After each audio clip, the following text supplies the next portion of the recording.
Hello and welcome back to Game of Trades, your number one channel for videos on the stock market and cryptocurrencies.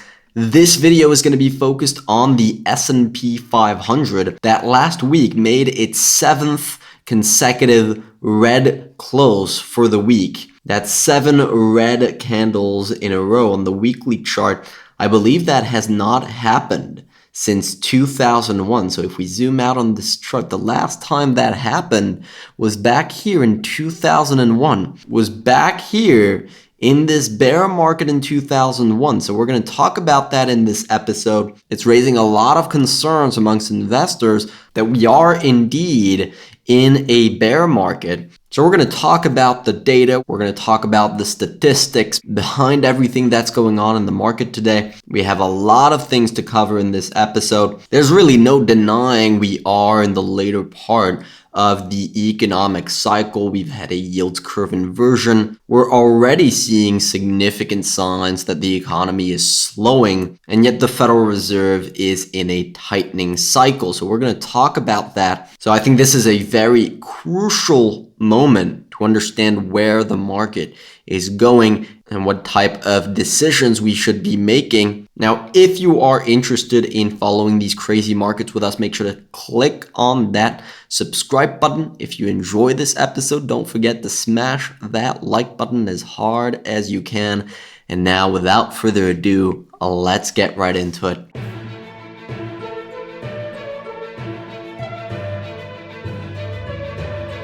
All right, so a quick word on the 7th consecutive red week that we've had on the S&P 500. This is actually a pattern I noticed last week that I think I mentioned last week or the week before that it really doesn't happen that often to see so many red weeks in a row. Even during COVID, it didn't happen in 2008. You never had 7 red weeks in a row.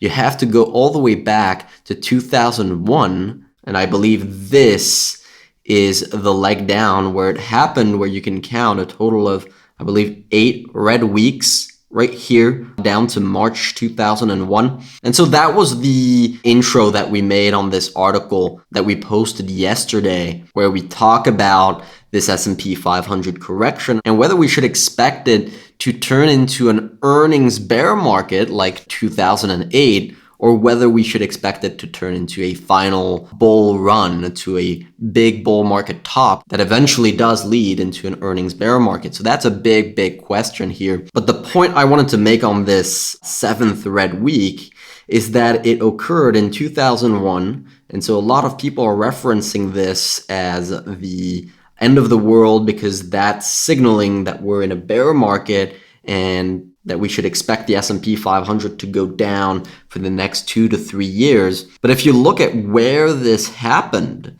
it happened near the lows, near local lows. And from the close of that red week, I believe we had only a 5% drawdown here and then a 20% run to tag the 50% retracement level from that correction, right? So a big counter trend rally. If that were to occur today, that would mean we have another potentially 5% downside maximum from current levels. That would take us to 3,700 points. If that were to replay exactly in the same way as 2001, which of course never happened, so this is not at all what I'm saying is going to happen on the S&P 500, but if it were to play out in the exact same way, it would take us down to 3,700 points, and then the market would bounce 20% from that level.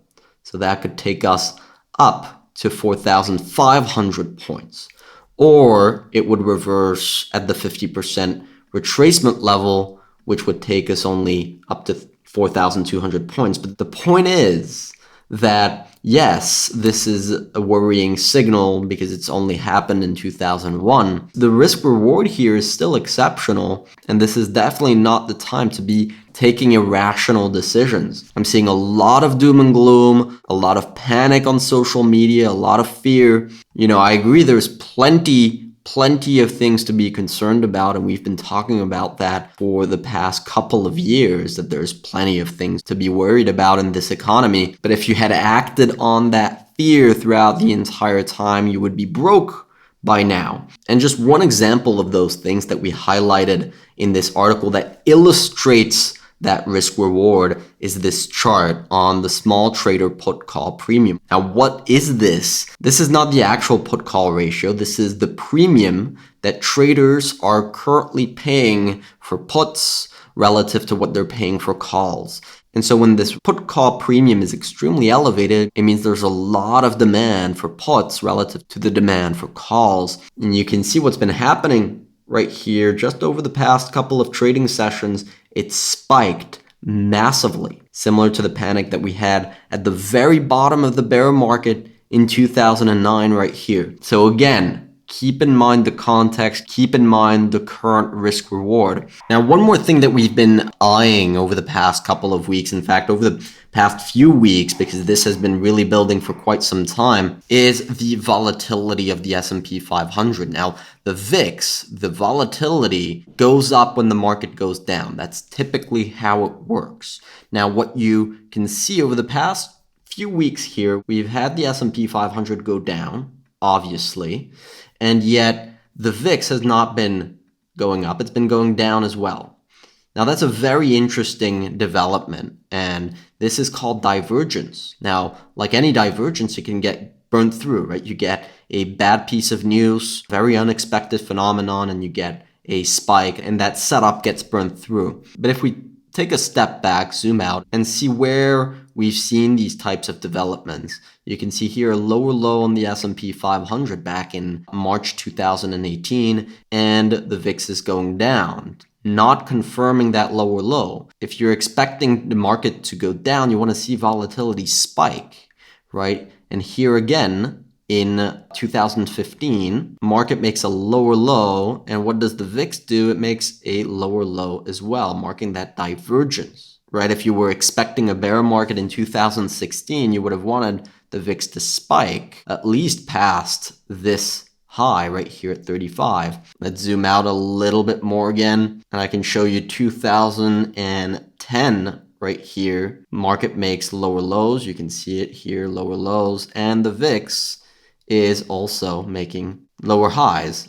And the VIX is also moving down, not really confirming the fact that you should be expecting a lot more volatility. And again, in 2008, right here, as the market makes lower lows, the VIX is also moving down. So that's definitely an interesting development to watch, especially in the context of an overextended trend. And I'm going to show you what I mean. If we take a look at this chart right here, sorry for the messy chart, but if we take a look at the S&P 500 stocks above their 50-day average, their 50-day moving average, it hit this level here around 14%. And that really has not happened that many times. And when it does happen, it typically gives you a great risk reward.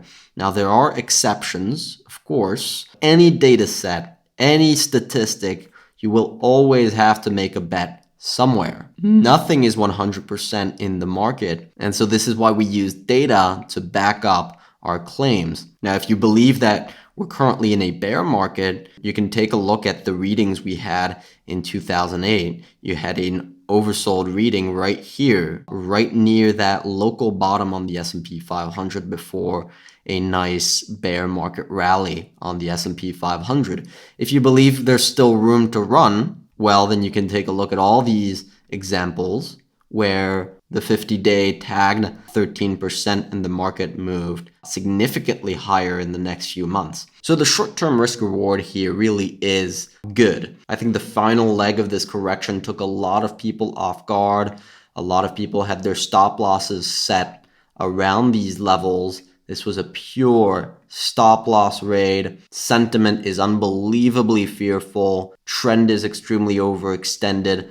I think it's a very good short-term risk reward. Now, where we go after that, that's exactly what we discuss in this video. That's going to depend on earnings, and it's going to depend on the Fed. And this is really where our focus point is going to be on the S&P 500 over the next few weeks. We're going to be diving deep into the data to find out if we should be expecting an earnings bear market like we had in 2000 and 2008. Like we had in 2000 and 2008, or whether we should be expecting flat earnings, for example, like 2012 here or 2019 here, where the market went on to move significantly higher in the next few months. I'm really proud of the work that we're putting out for the members right now. We're currently expanding our team, really trying to bring professional research to the individual investors. We're going to be completely redesigning the website and adding an interactive model portfolio to the website very soon that's going to be able to display our convictions very clearly based on that research. And we're going to be completely redesigning the website along with that. I'm very, very excited about that. If you're interested in joining our community, joining the website, joining this movement, where hopefully for the first time, individual investors are going to have access to high quality research. Now, one more chart that I wanted to show you guys was this one right here, which is just absolutely ugly, which is probably one of the ugliest chart there is to look at, and that is the Nasdaq 100 divided by the SP 500. Now, what has been the theme of this correction that we've had since November in the markets? It's been the Nasdaq's underperformance, right? And you can see that November till now, look at how the Nasdaq 100 has performed relative to the S&P 500. Now, again, I'm going to be focusing on the short term here because this just looks like nothing we've seen over the past few years. And so we can reasonably expect it to end at one point, even if you're expecting this underperformance to continue for years to come, which is a big if. It's a big question. It's not going to happen in a straight line. And so where the market typically likes to print big reversal points is at support. And you can see this trend line here going back to 2016 of this ratio that just bounces up and down off this trend line. Huge number of reactions. A lot of demand is going to appear here. A lot of demand is going to appear here. And we're just a hair above that trend line. So that again speaks to the risk reward here in the markets. So the big driving factor behind this correction has been tech leading the market down. What happens when you all of a sudden see demand return to that sector? You're going to see a bounce. In fact, we can take a look at the 10-year yield. Let me put that on the daily chart and show you guys what I mean here. I've taken a look at this a few times, and there's an inverse relationship between the 10-year yield, that when the 10-year yield is falling, you tend to see the tech sector outperform, although this was COVID. So you could argue there were many other factors playing right here, but you're going to see what I mean here. The 10-year yield is rising, tech is underperforming, and the 10-year yield falls, tech is outperforming. And obviously here since November, what has tech been doing and what has the 10-year yield been doing? Well, 10-year has been rising and pushing tech down. That's one way to see this relationship. So we need to be watching the 10-year very closely. We've been doing that. Here we have a nice head and shoulder pattern on the 10-year that broke down the other week. So we need to see follow through on that. If we do see follow through on this move down, on this breakdown, it's very likely that we are going to see a significant reaction off this trend line in a similar way to the way we saw a reaction off this support here, right here in May of 2021, as the markets realized that yields were rolling over. Right? So these things take time, but when they do materialize, the move can happen very quickly. That's why we're often early on these types of things, but those moves very often play out. Now, that's about all I wanted to cover in this episode. I hope you guys enjoyed. If you did, make sure to smash that subscribe button. Now, in the meantime, I wish you good luck on your trading and see you next time.